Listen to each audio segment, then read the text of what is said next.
이번 시간에는 피부 미용사 자격증 기출문제 해설 2회를 시작하도록 하겠습니다. 만약 여러분들께서 해설을 보기 전에 시험 실전 연습을 하고 싶은 분들은 지금 보이는 오른쪽 상단에 있는 링크 또는 더보기란 링크에 들어가셔서 실전 연습 동영상에서 시험 연습을 직접 해보시고 다시 돌아오셔서 지금 보이는 제가 촬영하는 해설 강좌를 들으셔도 좋겠습니다. 자, 시작하도록 하겠습니다.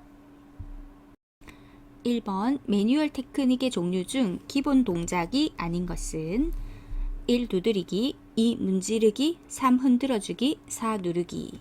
답은 4번 누르기입니다. 자, 매뉴얼 테크닉은 다른 말로 뭐라고 했죠? 마사지입니다. 그래서 기본 동작 첫째 쓰다듬기가 있어요. 쓰다듬기, 애플라지. 그 다음 문지르기, 프릭션 있고요. 해당되고, 그리고 흔들어주기, 바이브레이션 있습니다. 그리고 반죽하기라고 패트리세이지라고 있어요. 이것은 손바닥, 손가락, 엄지손가락을 사용해서 속 안의 근육들에게 자극을 주는 마사지 방법이 있습니다. 반죽하기. 그리고 두드리기 있어요. 자, 터포트먼트라고 해서 두드리기라는 기본 동작이 있습니다. 다시 한번 매뉴얼 테크닉의 기본 동작은 쓰다듬기, 애플라지, 문지르기, 프릭션, 흔들어주기, 바이브레이션, 반죽하기, 패트리세이지, 두드리기, 터포트먼트가 있습니다. 그래서 누르기는 답이 되지 않습니다. 2번 팩 사용 시 주의사항이 아닌 것은 1. 피부 타입에 맞는 팩제를 사용한다. 2. 잔주름 예방을 위해서 눈 위에 직접 덧바른다. 3. 한방팩, 천연팩 등은 즉석에서 만들어 사용한다. 4. 안에서 바깥 방향으로 바른다. 답은 2번이죠. 잔주름 예방을 위해서 눈 위에 직접 덧바른다. 이렇게 하시면 안 되죠. 팩 적용을 할 때는 고객의 눈이나 입에 팩이 들어가지 않도록 도포를 하는 게 굉장히 중요합니다. 그래서 직접 덧바른다가 틀렸고, 나머지는 다 맞죠. 피부 타입에 맞는 팩제 사용해야 되겠고, 한방 천연팩 등은 즉석에서 바로 만들어 사용해야 되고, 안에서, 그렇죠, 바깥 방향으로, 안에서 바깥 방향으로 발라줘야 합니다. 3번 파우더 타입의 머드팩에 대한 설명이 옳은 것은 1. 유분은 공급함으로 노화, 재생관리가 필요한 피부에 사용. 2. 피지를 흡착하고 살균, 소독 및 항염작용이 있어 지성 및 여드름 피부에 사용. 3. 항염작용이 있어 민감 피부 관리에 사용. 4. 보습작용이 뛰어나 눈가나 입술 관리에 사용. 답은 2번입니다. 파우더 타입의 머드팩은 흡착 능력이 굉장히 우수해요. 그래서 노폐물 제거에 효과적이고 지성, 여드름 피부 관리에 적합합니다. 따라서 피지를 흡착하고 살균, 소독 및 항염작용이 있어 맞는 말이고 지성 및 여드름 피부에 사용하는 것입니다.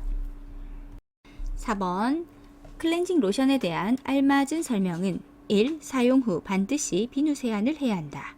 2. 침유성 에멀전, 워터 인 오일 타입이다. 3. 눈 화장, 입술 화장을 지우는 데 주로 사용한다. 4. 민감성 피부에도 적합하다. 답은 4번 민감성 피부에도 적합하다. 지금 알맞은 설명이죠. 자, 나머지는 틀렸는데 왜 틀렸는지 보겠습니다. 사용 후 반드시 비누 세안 아니죠. 이중 세안 필요 없습니다. 그리고 침유성이 아니고 친수성입니다.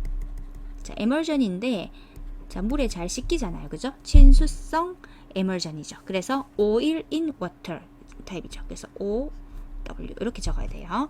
자, oil in water.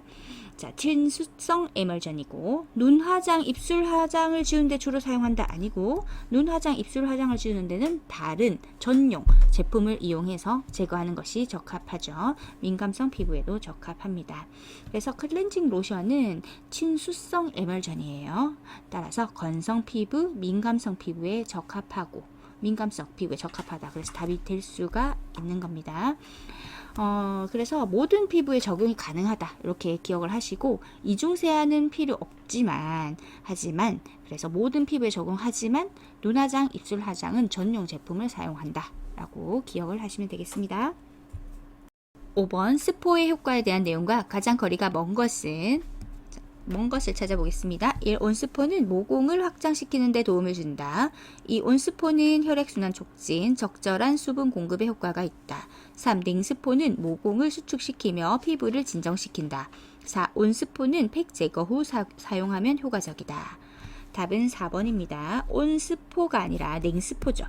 냉스포는 팩 제거 후에 사용을 하면 모공을 수축시켜주죠. 따라서 팩 제거 후에 냉스포를 사용하면 모공을 수축시켜주기 때문에 사용하면 효과적이게 됩니다. 나머지는 다 맞는 말이죠. 온스포는 모공을 확장시킨다. 온스포는 혈액순환 촉진, 적절한 수분 공급에 효과가 있다. 냉스포는 모공을 수축시키며 피부를 진성시킨다. 다 옳은 지문이 되겠습니다.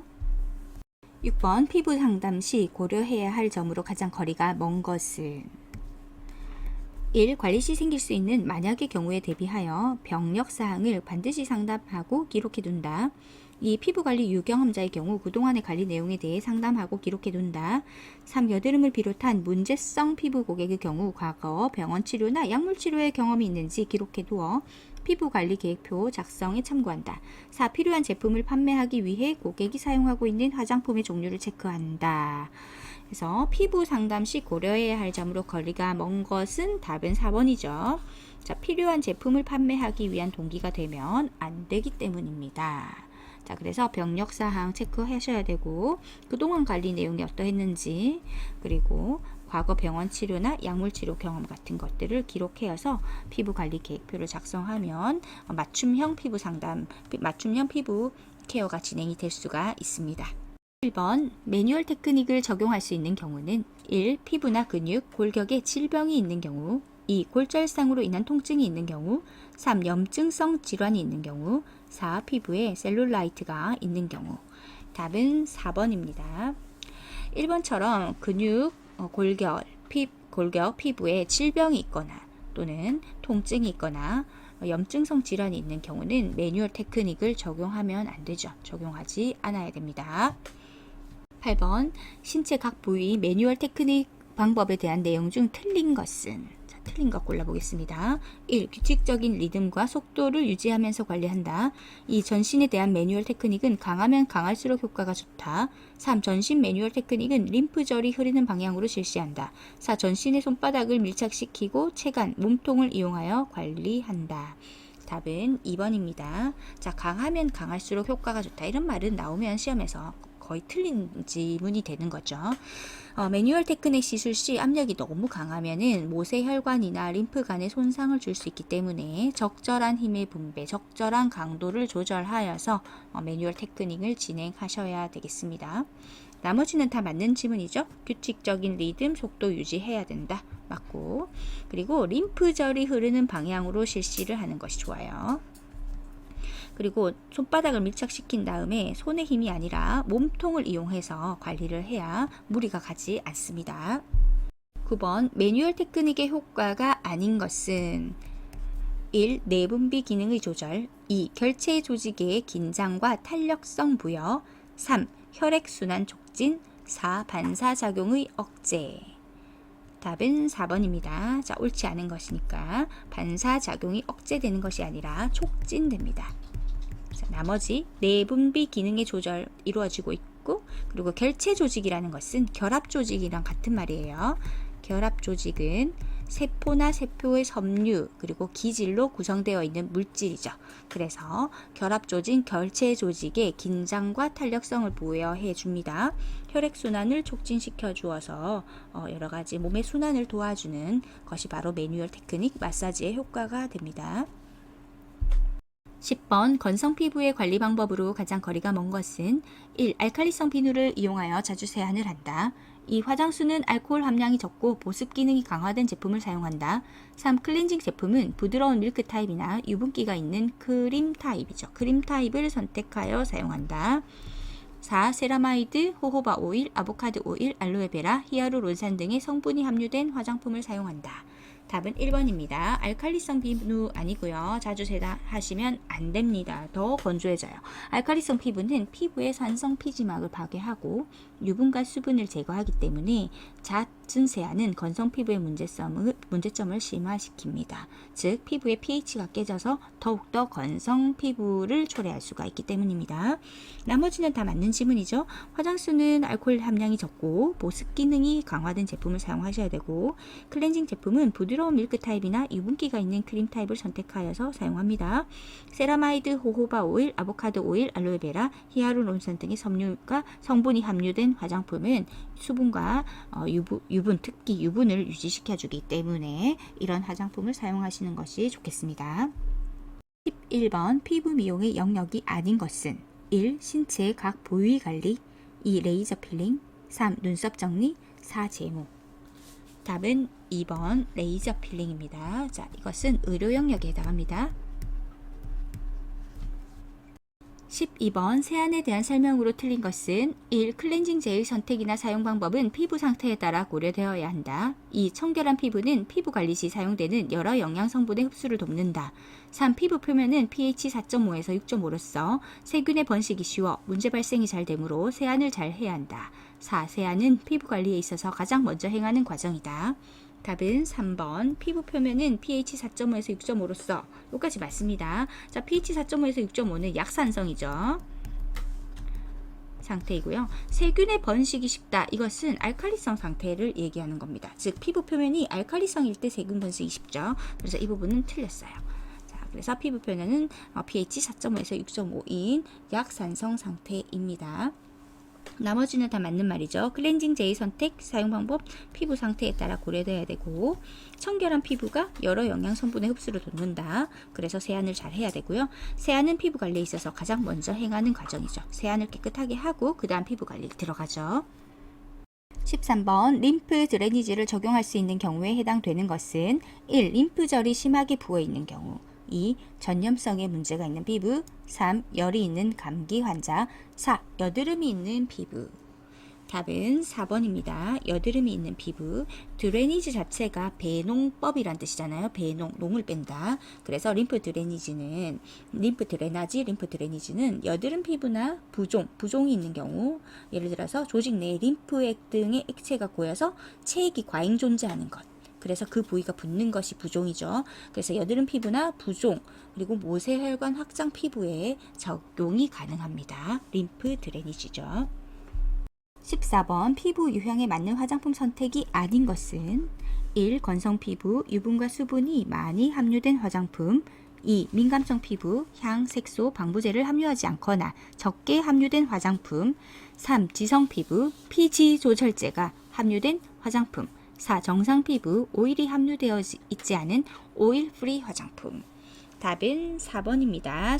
옳지 않은 거죠. 오일이 함유되어 있지 않은 오일 프리 화장품은 지성 피부일 때 사용해야 되겠죠? 지성 피부일 때. 너무 지성 피부니까 그때 오일을 넣지 않는 거죠. 나머지는 다 맞습니다. 건성일 때는요, 유분, 수분이 많이 함유가 되어서 서로 밸런스 있게 충분히 공급해 줘야 되고요. 민감성 피부는 이 모든 것들에 걸릴 수 있잖아요. 그래서 향, 색소, 방부제 함유하지 않은 또는 적게 함유된 것 화장품을 쓰셔야 되고, 지성 피부는 피지가 계속 나오는 거니까 피지 조절제가 함유된 화장품을 쓰셔야 됩니다. 15번 딥클렌징의 대상으로 적합하지 않은 것은 1. 모세혈관 확장 피부, 2. 모공이 넓은 지성 피부, 3. 비염증성 여드름 피부, 4. 잔주름이 많은 건성 피부. 답은 1번입니다. 모세혈관 확장 피부는 피부가 너무너무 예민한 케이스이기 때문에 딥클렌징 대상으로 부적절하게 됩니다. 16번 제모 시 유의사항이 아닌 것은 1. 염증이나 상처, 피부 질환이 있는 경우는 하지 말아야 한다. 2. 장시간의 목욕이나 사우나 직후는 피한다. 3. 제모 부위는 유분기와 땀을 제거한 다음 완전히 건조된 후 실시한다. 4. 제모한 부위는 즉시 물로 깨끗하게 씻어 주어야 한다. 답은 4번입니다. 자, 즉시가 틀렸습니다. 제모한 부위는 진정제를 발라주어서 자극을 줄여주고 24시간 이내에 목욕, 비누 사용, 세안, 메이크업, 햇빛 자극을 피해 주어야 합니다. 나머지는 다 맞죠? 이런 염증, 상처, 피부 진화 있을 때 하지 말아야 되고, 장시간 목욕, 사우나 직후 피하고, 그리고 유분기 땀을 완전히 건조한 다음에 실시하는 것이 옳습니다. 17번 수유법 워터 테라피, 하이드로 테라피 시 지켜야 할 수칙이 아닌 것은 1. 식사 직후에 행한다. 2. 수요법은 대개 5분에서 30분까지가 적당하다. 3. 수요법 전에 잠깐 쉬도록 한다. 4. 수요법 후에는 물을 마시도록 한다. 답은 1번입니다. 자, 식사 직후가 아니라요. 식사 후 1시간에서 2시간 지난 다음에 수요법을 실시하는 것이 좋고요. 수요법이 무엇이냐라는 거죠. 각종 미용 제품과 함께 물의 다양한 성질을 이용하는 관리다. 스파요법, 해양요법, 온천요법 등이 있습니다. 그래서 수요법은 식사 직후에 바로 실시하지 않고 식사 후 한두 시간이 지난 다음에 실시하는 것이 좋습니다. 대개 5분에서 30분까지가 적당하고요. 자, 수요법 전에 잠깐 쉬는 거죠. 이렇게 쉬고 수요법 후에 이제 탈수가 될 수 있으니까 물을 마시도록 하는 것이 좋습니다. 18번 다음 중 물리적인 딥클렌징이 아닌 것은 1. 스크럽제 2. 블러쉬 괄호 열고 프리마톨 3. AHA 4. 고마쥐 답은 3번 AHA입니다. AHA는 화학적인 딥 클렌징 방법으로서 천연산 성분을 이용해서 노폐물과 각질을 제거하는 방법입니다. 즉 AHA는 화학적인 딥 클렌징이고 1번의 스크럽제는 이제 문질러주는 물리적인 딥 클렌징이 되겠고요. 프리마톨 같은 경우는 전동 브러쉬죠. 그래서 딥 클렌징을 위한 도구로 사용을 하면서 모공 속의 피지, 불필요한 각질을 제거해주면서 이제 회전하는 브러쉬를 이용해서 딥 클렌징을 해주고 필링 효과까지 동시에 제공을 해주는 것이 바로 프리마톨입니다. 물리적인 딥 클렌징에 해당하는 거죠. 고마쥐라는 것은 프랑스어인데 이거는 이제 문지르다 이런 뜻이에요. 고마쥐라는 거. 피부 각질을 제거하는 필링 방법을 의미하고 물리적인 딥 클렌징 과정에서 사용이 됩니다. 보통 크림이나 젤 형태로서 피부에 바르고 건조되면 부드럽게 문질러서 각질을 제거하는 방식으로 적용을 하는 것이 바로 고마쥐입니다. 자, 스크럽제, 프리마톨, 고마쥐 모두 물리적인 딥 클렌징이다. 기억하시면 되겠습니다. 19번 건강한 손톱에 대한 설명으로 틀린 것은 1. 바닥에 강하게 부착되어야 한다. 2. 단단하고 탄력이 있어야 한다. 3. 윤기가 흐르며 노란색을 띄어야 한다. 4. 아치 모양을 형성해야 한다. 답은 3번 윤기가 흐르며 노란색이 아니죠. 딱 봐도 노란색은 이상하잖아요. 그죠? 핑크빛을 띄어야 합니다. 건강한 손톱은 윤기가 흐르고 핑크빛을 띄고 그리고 바닥에 강하게 부착되어야 하고 단단하고 탄력이 있어야 되고 아치 모양을 형성해야 합니다. 20번 천연 보습 인자의 설명으로 틀린 것은 1. NMF Natural Moisturizing Factor 2. 피부 수분 보유량을 조절한다. 3. 아미노산, 젖산, 요소 등으로 구성되고 있다. 4. 수소이온 농도의 지수 유지를 말한다. 답은 4번입니다. 지금 틀린 것을 고르는 거죠. 천연 보습 인자를 영어로 그대로 옮겨 놓은 것이 NMF, Natural Moisturizing Factor 이고요. 피부의 수분 보유량을 조절하는 것이고 그 성분은 아미노산, 젖산, 요소 등으로 이제 구성되어 있습니다. 하지만은 수소이온 농도라는 것은 수소이온 농도의 지수 유지는 NMF의 기능이 아니고요. pH 유지는 주로 피부의 산성막과 관련이 있습니다. NMF는 피부의 수분 유지와 보습에 관련된 그런 성분에 대한 이야기입니다. 21번 진피에 함유되어 있는 성분으로 우수한 보습 능력을 지니어 피부관리 제품에도 많이 함유되어 있는 것은 1. 알코올, 2. 콜라겐, 3. 판테놀, 4. 그리세린. 답은 2번 콜라겐입니다. 자, 진피에 함유되어 있다. 진피의 구성 성분으로서 보습 작용이 우수해서 피부에 촉촉함을 부여하는 성분이 바로 콜라겐입니다. 그래서 우리가 콜라겐 많이 섭취해야 된다라는 거 우리 상식으로 다 알고 계시죠? 22번 피부의 기능에 대한 설명으로 틀린 것은 1. 인체 내부 기관을 보호한다. 2. 체온 조절을 한다. 3. 감각을 느끼게 한다. 4. 비타민 B를 생성한다. 답은 4번이고요. 비타민 B가 아니라 비타민 D를 생성한다 라고 해야 되죠. 피부에 자외선을 쬐게 되면은 표피 내의 프로비타민 D가 비타민 T로 변환이 되죠. 비타민 D가 생성이 되기 때문에 구루병을 예방할 수가 있습니다. 23번 다음 중 피부 표면의 pH에 가장 큰 영향을 주는 것은 1. 각질 생성 2. 침의 분비 3. 땀의 분비 4. 호르몬의 분비 답은 3번 땀의 분비 피부 표면의 pH에는 땀과 피지가 영향을 가장 많이 주죠. 에크린 환선에서 분비되는 땀은 산도가 pH 3.8에서 5.6인 약산성입니다. 따라서 피지와 함께 산성 보호막을 형성하게 됩니다. 24번 탄수화물에 대한 설명으로 옳지 않은 것은 1. 당질이라고도 하며 신체의 중요한 에너지원이다. 2. 장에서 포도당, 과당 및 갈락토스로 흡수된다. 3. 지나친 탄수화물 섭취는 신체를 알칼리성 체질로 만든다. 4. 탄수화물의 소화 흡수율은 99%에 가깝다. 답은 3번입니다. 지나친 탄수화물의 섭취는 신체를 알칼리성이 아니라 산성 체질로 만듭니다. 그래서 우리가 야채, 과일 같은 것을 섭취를 해서 알칼리성 체질로 만들어줘야 되죠.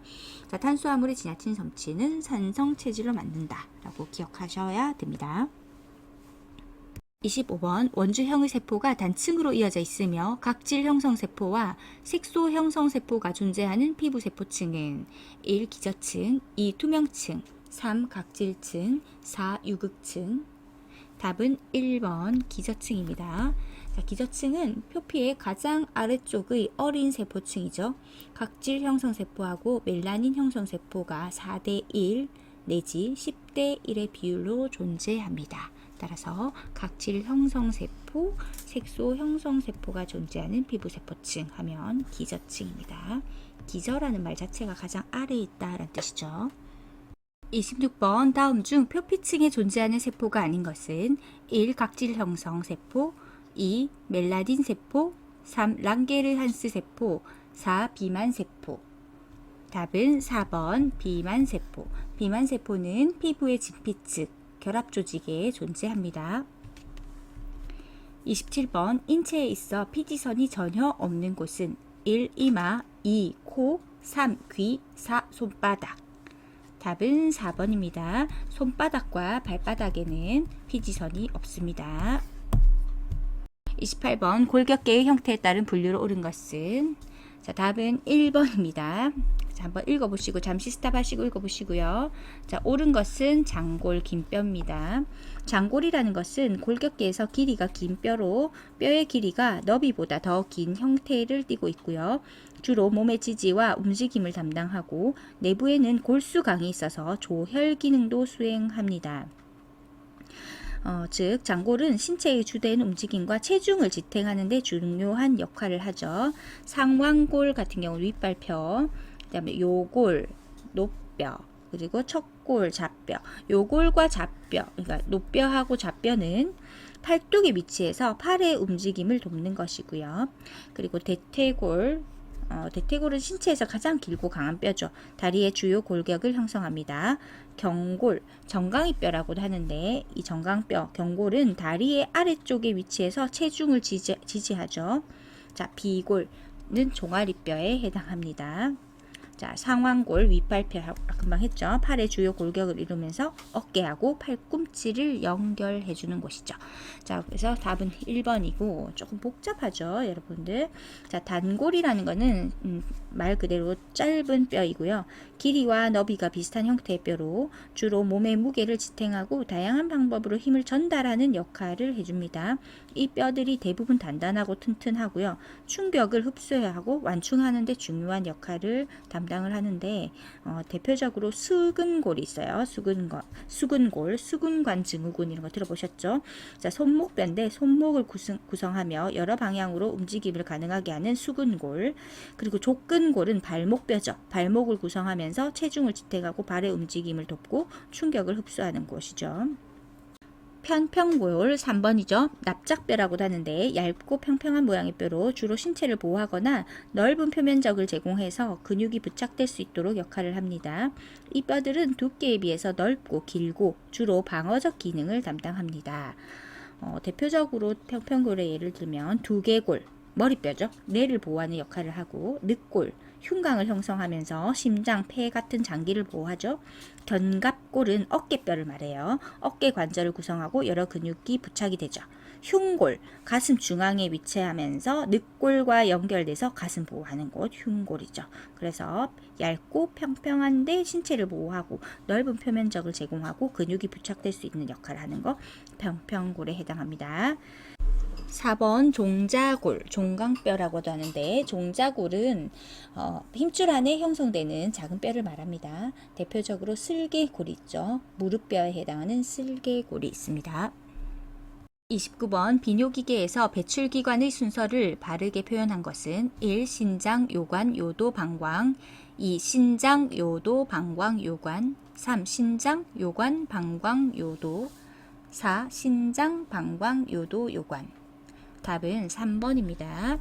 신장에서 오줌이 생성되죠. 그 다음에 요관, 연동, 운동으로 요관으로 갑니다. 그리고 방광에서 일시 저장을 해요. 소변을 방광에서 일시 저장하고 요도를 통해서 오줌을 연동, 운동으로 몸 밖으로 배출하는 요도로 흐르게 됩니다. 다시 한번 보겠습니다. 신장, 요관, 방광, 길로 나가는 거죠. 요도입니다. 30번 다음 설명 중 틀린 내용은 1. 소화란 포도당을 산화하여 에너지를 생산하는 과정이다. 2. 소화한 탄수화물은 단당류로 단백질은 아미노산 등으로 분해하는 과정이다. 3. 소화한 유기물들이 소장의 육모상피가 흡수할 수 있는 크기로 잘리는 과정을 말한다. 4. 소화계에는 입과 위, 소장은 물론 간과 췌장도 포함한다. 답은 1번. 틀린 내용이죠. 소화란 포도당을 산화하여 에너지를 생산한다 라고 했는데 이 말이 틀렸고요. 소화는 음식물 속에 영양소를 분해해서 흡수 가능한 상태로 만드는 과정입니다. 그래서 포도당을 산화해서 에너지를 생산하는 것은 대사 과정 중에 호흡 과정에서 일어나는 거예요. 따라서 이것은 소화와 다른 과정입니다. 2번 소화한 탄수화물은 단당류로 단백질은 아미노산 등으로 분해하는 과정이다. 정확한 설명이고 그리고 3번 소화한 유기물들이 육모상피가 흡수할 수 있는 크기로 잘리는 것 이것도 음식물을 작게 분해해서 소장에서 흡수할 수 있도록 만드는 과정 소화하는 것에 들어가는 것이죠. 입과 위 소장은 물론 간과 췌장도 포함한다. 간과 췌장은 소화 효소와 소화액을 분비해서 소화 과정을 돕습니다. 따라서 맞는 표현입니다. 31번 폐에서 이산화탄소를 내보내고 산소를 받아들이는 역할을 수행하는 순환은 1. 폐순환 2. 체순환 3. 전신순환 3. 문맥순환 답은 1번 폐순환입니다. 폐에서 이산화탄소를 내보내고 산소를 다시 받아들이는 것 폐순환에 해당합니다. 즉 이산화탄소하고 산소하고 바꾸는 가스 교환 작용 폐순환 그리고 체순환은 전신순환이라고도 하는데 혈액이 심장에서 나가서 전신을 싹 다시 돌고 심장으로 돌아오는 혈액순환 작용입니다. 체순환하고 전신순환하고 같은 말이죠. 문맥순환이라는 것은 대순환 중, 즉 체순환 중에 장으로 들어간 동맥이 융털 돌기 속의 모세혈관으로 퍼졌다가 간 문맥으로 모여서 간을 거쳐서 대정맥으로 합쳐지는 순환. 이것을 바로 문맥순환이라고 합니다. 32번 성인의 척수신경은 모두 몇 쌍인가? 답은 4번 31쌍입니다. 그대로 외워주세요. 경신경 8쌍, 흉신경 12쌍, 요신경 5쌍, 천골신경 5쌍, 미골신경 1쌍 모두 더해서 토탈 31쌍에 해당합니다. 33번 인체에서 방어 작용에 관여하는 세포는 1. 적혈구, 2. 백혈구, 3. 혈소판, 4. 항원 답은 2번 백혈구입니다. 백혈구는 세균 등을 혈관으로 끌어들여 무력화시키는 식균 작용을 하고 세균을 소화시켜 신체를 방어합니다. 34번 근육은 어떤 작용으로 움직일 수 있는가? 1. 수축에 의해서만 움직인다. 2. 이완에 의해서만 움직인다. 3. 수축과 이완에 의해서 움직인다. 4. 성장에 의해서만 움직인다. 답은 3번 수축과 이완에 의해서 움직인다. 35번 스티머 사용 시 주의해야 할 사항으로 틀린 것은 1. 오존이 함께 장착되어 있는 경우 스팀이 나오기 전 오존을 미리 켜두어야 한다. 2. 손상된 피부나 감염이 있는 피부에는 사용을 금한다. 3. 수조 내부를 세제로 씻지 않도록 한다. 4. 물은 반드시 정수된 물을 사용하도록 한다. 답은 1번입니다. 지금 틀린 거 골라야 되죠. 1번이 왜 틀렸는지 보면 오존이 함께 장착되어 있는 경우 스팀이 나오기 전 미리 오존을 켜두는 게 아니고 스팀 분산 이후에 켜는 거예요. 따라서 미리 켜준다. 이것이 틀렸습니다. 스티머 사용 시 오존은 스팀 분사 이후에 켜도록 하고요. 내부는 물과 식초를 이용해서 세척하고 정수된 물을 사용해서 석회질이 끼지 않도록 하는 것이 좋겠습니다. 36번 진공 흡입기 석션의 효과로 틀린 것은 1. 피부를 자극하여 한선과 피지선의 기능을 활성화시킨다. 2. 영양물질을 피부 깊숙이 침투시킨다. 3. 림프 순환을 촉진하여 노폐물을 배출한다. 4. 면포나 피지를 제거한다. 답은 2번입니다. 자, 틀린 거죠. 석션의 효과로 틀린 것. 영양물질을 피부 깊숙이 침투 이런 거 아니고 뭔가 빼내는 겁니다. 그래서 진공흡입기는 세포와 조직에 압력을 가해서 정체된 노폐물을 효과적으로 배출시키는 데 도움을 주는 피부관리기입니다. 그래서 나머지는 다 맞습니다. 한선, 피지선의 기능 활성화시키고 림프 순환을 촉진해서 노폐물을 배출시키고 면포, 좁쌀 크기의 굳어진 피지 덩어리나 피지를 제거해 줍니다. 37번 진동 브러쉬 프리마톨의 올바른 사용 방법이 아닌 것은 1. 모세 혈관 확장 피부에는 사용하지 않는다. 2. 브러쉬를 미지근한 물에 적신 후 사용한다. 3. 손목에 힘을 주어 눌러가며 돌려준다. 4. 사용한 브러쉬는 비눗물로 세척 후 물기를 제거하고 소독기로 소독한 후 보관한다. 답은 3번. 손목에 힘을 주어 눌러가며 돌려준다. 이 부분이 틀렸어요. 자, 힘주지 않습니다. 그래서 진동 브러쉬 사용 시에는 브러쉬 끝을 피부 표면에 수직으로 세웁니다. 그래서 접촉을 시킨 다음에 손목에 힘 빼고 가볍게 원을 그리면서 부드럽게 이동을 해주셔야 되겠습니다. 그래서 나머지는 다 맞죠. 특별히 모세 혈관 확장 피부는 굉장히 예민하기 때문에 진동 브러쉬 사용하지 않습니다. 18번 우드램프에 대한 설명으로 틀린 것은 1. 피부 분석을 위한 기기이다. 2. 밝은 곳에서 사용하여야 한다. 3. 클렌징한 후 사용하여야 한다. 4. 자외선을 이용한 기기이다. 답은 2번입니다. 자, 1회에서 제가 그림을 수록해 놓았던 거 기억나시죠? 자, 그래서 우드램프는 자외선을 피부에 비추었을 때 고객의 피부 상태에 따라 다양한 색깔을 나타내는 것을 이용해서 피부 상태를 분석하는 기기예요. 이것은 어두운 곳에서 관찰해야 됩니다. 자, 밝은 곳이 아니라 어두운 곳입니다. 39번 갈바닉 기기의 음극 효과로 틀린 것은 1. 모공의 수축, 2. 피부의 연화, 3. 신경의 자극, 4. 혈액 공급 증가. 답은 1번입니다. 자, 음극 효과죠. 모공의 확장이 되겠습니다. 자, 갈바닉의 음극 효과는 알칼리성 물질을 침투, 그리고 신경 자극 및 활성화, 혈관, 모공, 한선을 확장, 그리고 피부 조직의 이완입니다. 그리고 갈바닉의 양극 효과는 산성 물질 침투, 신경 안정 및 진정 작용, 혈관, 모공, 한선, 수축, 그리고 피부 조직 강화입니다. 자, 다시 읽어드릴게요. 갈바닉의 음극 효과는 일단 알칼리성 물질 침투입니다. 그리고 신경 자극 및 활성화, 그리고 피부는 연화가 되죠. 피부 조직이 이완이 되니까 연화 같은 말이고, 그리고 혈관, 모공, 한선은 확장됩니다. 그리고 갈바닉의 양극 효과는 다 반대죠. 산성 물질 침투, 자, 신경 안정 및 진정 작용, 혈관, 모공, 한선은 수축, 피부 조직을 강화한다. 이것이 갈바닉의 양극 효과입니다. 40번 고주파 전류의 주파수 괄호 열고 진동수를 측정하는 단위는 1와트, 2암페어, 3옴, 4헤르츠. 답은 4번 헤르츠. 고주파기는 주파수 10만 헤르츠 이상의 교류 전류를 이용한 기기입니다. 41번 캐리어 오일에 대한 설명으로 틀린 것은 1. 캐리어는 운반이란 뜻으로 캐리어 오일은 마사지 오일을 만들 때 필요한 오일이다. 2. 베이스 오일이라고도 한다. 3. 에센셜 오일을 추출할 때 오일과 분류되어 나오는 증류액을 말한다. 4. 에센셜 오일의 향을 방해받지 않도록 향이 없어야 하고 피부 흡수력이 좋아야 한다. 자, 답은 3번입니다. 에센셜 오일을 추출할 때 오일과 분류되어 나오는 증류액은 하이드로솔이라고 하고 캐리어 오일이 아닙니다. 자, 따라서 틀렸고요. 나머지는 다 맞죠. 캐리어는 음반이란 뜻으로 캐리어 오일은 마사지 오일을 만들 때 필요한 오일이다. 캐리어 오일은 에센셜 오일과 같은 농축된 오일을 피부에 안전하게 사용하기 위해 희석하는 역할을 합니다. 자, 이번에 베이스 오일이라고도 한다. 맞는 설명이죠. 캐리어 오일은 흔히 베이스 오일이라고도 불리면서 에센셜 오일을 희석하는 용도로 사용됩니다. 4번에 에센셜 오일의 향을 방해받지 않도록 향이 없어야 하고 피부 흡수력이 좋아야 한다. 이것도 맞죠. 캐리어 오일은 에센셜 오일의 강한 향과 특성을 방해하지 않도록 무향이거나 미미한 향이 있거나 피부 흡수력이 또 당연히 좋아야 합니다. 42번 계면 활성제에 대한 설명으로 옳은 것은 1번 계면 활성제는 일반적으로 둥근 머리 모양의 소수성기와 막대꼬리 모양의 친수성기를 가진다.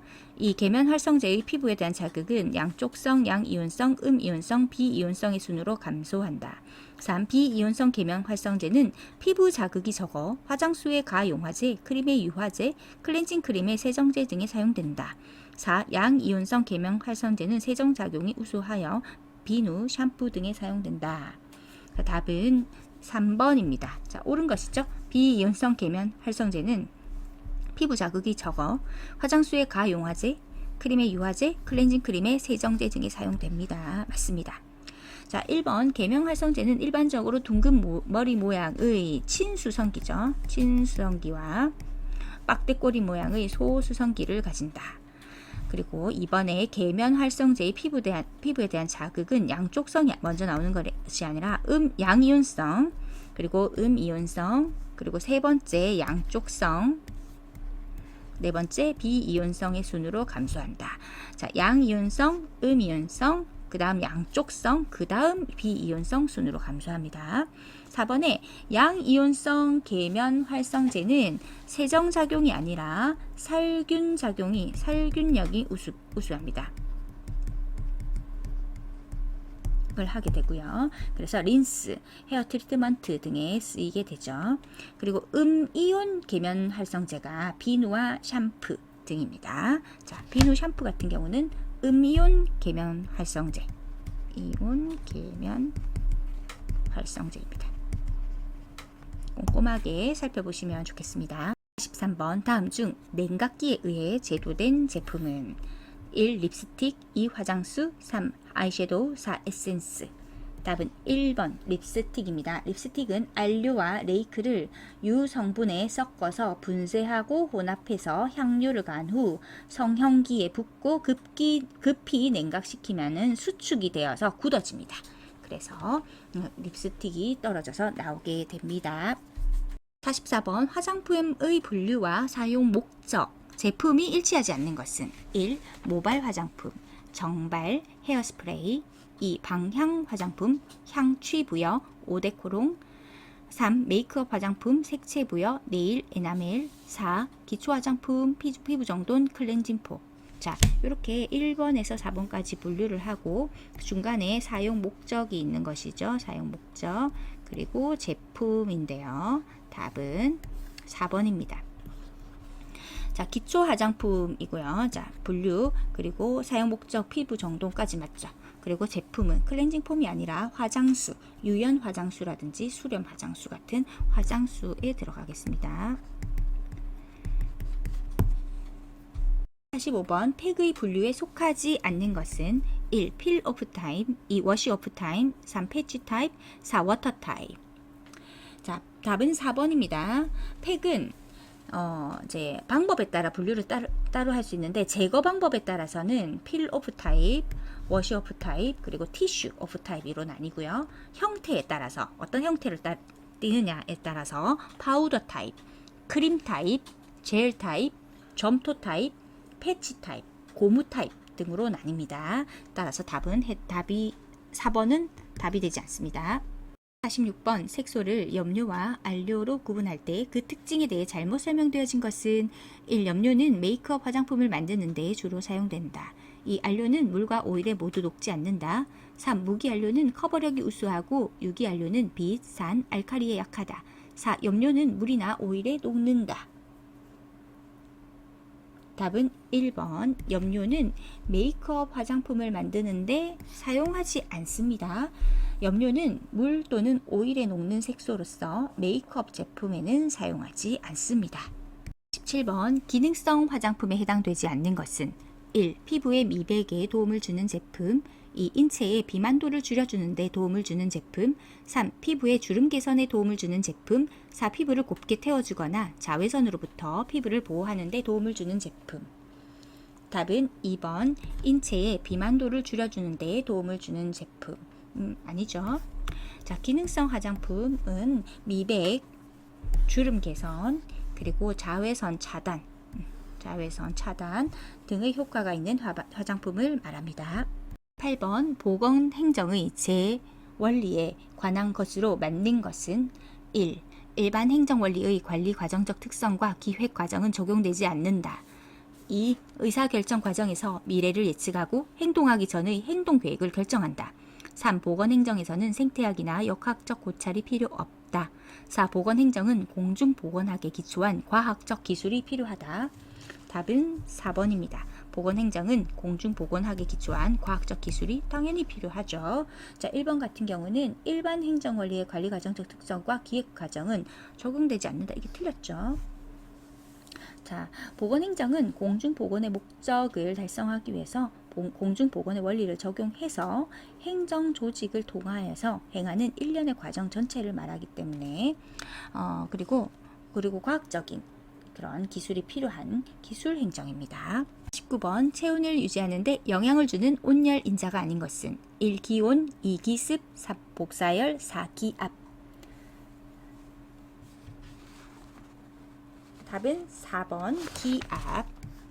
자, 체온을 유지하는 온열 인자는 기온, 기습, 기류, 복사열.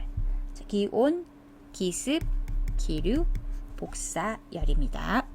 50번. 제3급 감염병인 것은 1. 결핵, 2. 콜레라, 3. 장티푸스, 4. 파상풍.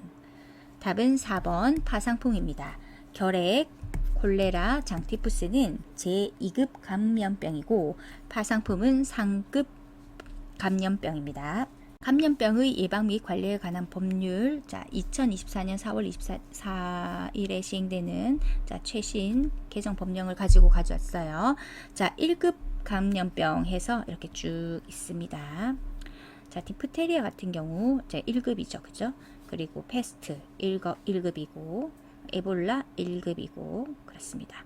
한번 봐주시고 그 다음에 2급 보겠습니다. 2급 감염병은 전파 가능성을 고려해서 발생 또는 유행 시 24시간 이내에 신고하여야 하고 격리가 필요한 다음 항목의 감염병이다 라고 해서 가목에서 서목까지 있네요. 자, 결핵, 홍역, 수두, 콜레라, 장티푸스 쫙 이렇게 있습니다. 폴리오도 마찬가지. 자, 4호에 보시면 제3급 감염병이란 그 발생을 계속 감시할 필요가 있어서 발생 또는 유행 시 24시간 이내에 신고하여야 하는 다음 항목의 감염병입니다. 그래서 쭉 내용 보시고 단서 보시고, 자, 가에 보면 파상풍 보이죠? 나에 보면 B형 간염, 목에 보면 일본 내형, 목 C형 간염 이런 것들이 있습니다. 한번 참고하셔서 스탑하셔서 이런 게 있구나 라고 분류해서 보시는 것을 권해드립니다. 51번. 예방 접종 중 세균의 독소를 약독화, 순화해서 사용하는 것은 1. 폴리오, 2. 콜레라, 3. 장티푸스, 4. 파상풍. 답은 4번 파상풍입니다. 자, 지금 폴리오 같은 경우는 생균 백신을 사용해요. 그래서 홍역이나 결핵, 폴리오는 생균 백신을 사용하고 장티푸스라든지 콜레라든지 백일해, 일본 내형, 파라티푸스 같은 것들은 사균 백신을 사용합니다. 그리고 디프테리아하고 파상풍은 순화 독소를 사용합니다. 파디 이렇게 외우면 됩니다. 파디. 자, 파상풍, 디프테리아는 순화 독소를 사용합니다. 52번. 어떤 소독약의 석탄 계수가 2.0이라는 것은 무엇을 의미하는가? 1. 석탄산의 살균력이 2이다. 2. 살균력이 석탄산의 2배이다. 3. 살균력이 석탄산의 2%이다. 4. 살균력이 석탄산의 120%이다. 답은 2번입니다. 자, 살균제의 효과를 석탄산을 기준으로 하는 거죠. 석탄산의 효과에 비교해서 계산하는 거죠. 그래서 석탄산 계수가 높다는 것은 석탄보다 그 비율이 높다는 거죠. 소독 효과가 뛰어나다라는 거죠.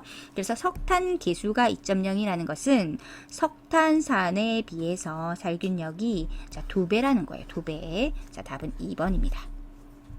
53번 다음 중 소독약의 구비 조건으로 틀린 것은 1. 인체에는 독성이 없어야 한다. 2. 소독 물품에 손상이 없어야 한다. 3. 사용 방법이 간단하고 경제적이어야 한다. 4. 소독 실시 후 서서히 소독 효력이 증대되어야 한다. 답은 4번입니다. 자, 틀린 것이죠. 서서히가 아니고 빨리 소독 효력이 증대돼야 되겠죠. 빨리. 그러니까 소독약은 빠른 시간에 효과를 나타내고 살균 소요 시간도 짧을수록 좋습니다. 54번 자비소독 시 살균력을 강하게 하고 금속 기자재가 녹쓰는 것을 방지하기 위하여 첨가하는 물질이 아닌 것은 1. 2%의 중조, 2. 2%의 크레졸 비누액, 3. 5%의 승홍수, 4. 5%의 석탄산. 답은 3번 5%의 승홍수. 자, 승홍은 피부 소독의 0.1에서 0.5%의 수용액을 사용해서 금속을 부속시킵니다. 자, 그래서 5%의 승홍수가 틀렸죠. 55번 무수 알코올 100%를 사용해서 70%의 알코올 1800ml를 만드는 방법으로 옳은 것은 1. 무수 알코올 700ml에 물 1100ml를 가한다. 2. 무수 알코올 70ml에 물 1730ml를 가한다. 3. 무수 알코올 1260ml에 물 540ml를 가한다. 4. 무수 알코올 126ml에 물 1674ml를 가한다. 자, 문제는 70%의 알코올 1800ml를 구한다고 했어요. 그러면 70% 알코올 1800ml니까 자, 30%는 물이 있다는 거죠. 자, 그러면 자, 30, 70 합하면 1800ml니까 계산하기 편하게 10%는 180ml잖아요. 그죠? 자, 물이 30%니까 180에다가 곱하기 3 하면 되죠. 자, 10%가 180이니까 30%는 180 곱하기 3을 하면 이것이 바로 물의 양이 되겠죠. 180 곱하기 7을 하면은 무수 알코올의 양에 해당합니다. 자, 계산하면 184 곱하기 3 하면 540ml, 그리고 180 곱하기 7 나머지 하면 1260 해당합니다. 답은 3번. 56번 공중위생업소의 위생서비스 수준의 평가는 몇 년마다 실시해야 하는가? 1. 매년, 2. 2년, 3. 3년, 4. 4년. 답은 2번 2년입니다. 자, 공중위생법 시행규칙 제20조에 보시면은 공중위생업소의 위생서비스 수준의 평가는 2년마다 실시해야 한다. 할 수 있다가 아니라 실시해야 한다. 라고 되어 있습니다. 57번 이 미용업소의 위생관리 의무를 지키지 아니한 자의 과태료 기준은 1. 30만원 이하, 2. 50만원 이하, 3. 100만원 이하, 4. 200만원 이하. 답은 4번 200만원 이하입니다. 자, 이 미용업소의 위생관리 의무를 지키지 아니한 자, 또 영업소 이외의 장소에서 이용 또는 미용 업무를 행한 자, 위생교육을 받지 아니한 자는 200만원 이하의 과태료를 부과받습니다. 58번 공중위생업자에게 개선 명령을 명할 수 없는 것은 1. 보건복지부령이 정하는 공중위생업의 종류별 시설 및 설비 기준을 위반한 경우 2. 공중위생업자는 그 이용자에게 건강상 위해 요인이 발생하지 아니하도록 영업 관련 시설 및 설비를 위생적이고 안전하게 관리해야 하는 위생관리 의무를 위반한 경우 3. 면도기는 1회용 면도날을 손님 1인에 한하여 사용한 경우 4. 이 미용기구는 소독을 한 기구와 소독을 하지 아니한 기구로 분리하여 보관해야 하는 위생관리 의무를 위반한 경우. 네, 답은 3번입니다. 자, 일회용 면도날을 손님 1인에 하나여 사용한 경우 이거는 잘 지키고 있는 거죠. 개선 명령할 필요가 없습니다. 자, 일회용 면도날을 손님 2인 이상의 손님에게 사용하잖아요. 그러면 1차 위반하면 경고를 줘요. 2차 위반하면 영업정지 5일, 3차 위반하면 영업정지 10일, 4차 위반하면 영업장 폐쇄 명령을 하는 거예요. 자, 손님 일회용을 1인에 하나에 사용한 거는 법을 잘 지킨 것입니다.